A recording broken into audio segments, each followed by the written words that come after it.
So in this problem, we need to prove that sine theta plus cosecant theta whole squared added to cosine theta plus secant theta whole squared is given by tangent squared theta plus cotangent squared theta plus 7. So let's begin from the left hand side of a given equation.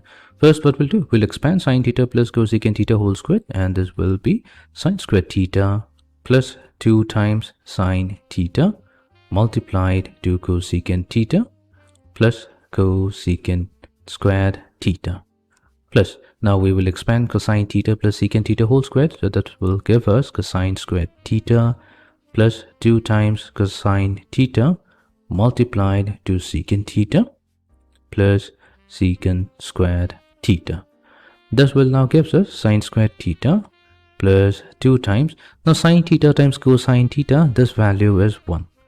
How is this possible? Because we know that sine theta, that is actually the reciprocal of the cosecant function. Now that means if we take the product cosine theta times cosecant theta, this will be this will give us 1.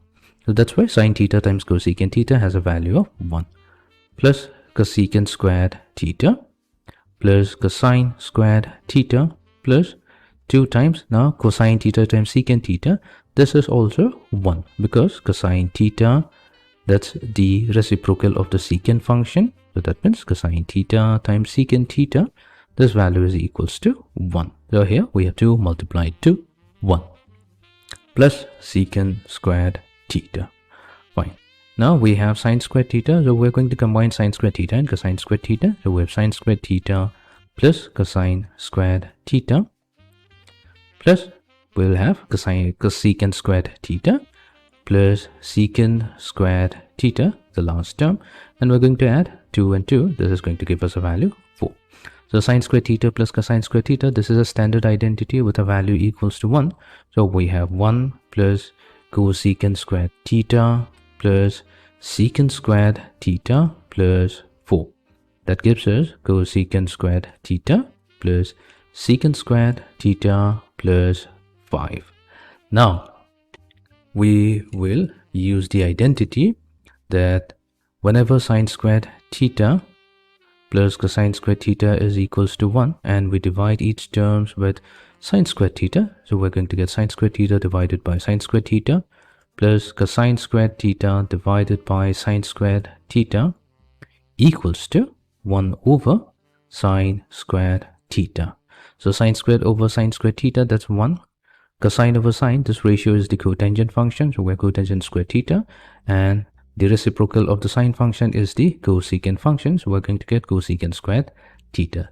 That means in place of cosecant squared theta, we can replace this with 1 plus cotangent squared theta. Now coming to the secant squared theta part, so we can again use this particular identity and divide both sides of the equation with cosine squared theta. So I have sine squared theta over cosine squared theta plus cosine squared theta over cosine squared theta plus equals to 1 over cosine squared theta. So sine over cosine, this ratio is the tangent function, so we have tangent squared theta plus 1 equals to, and 1 over cosine theta is secant theta, so we have secant squared theta. So instead of secant squared theta, we can replace it with 1 plus tangent squared theta, and 5 is added to it. So this finally gives us cotangent squared theta plus tangent squared theta plus 5 plus 1, so that's 7, and this is the expression on the right hand side.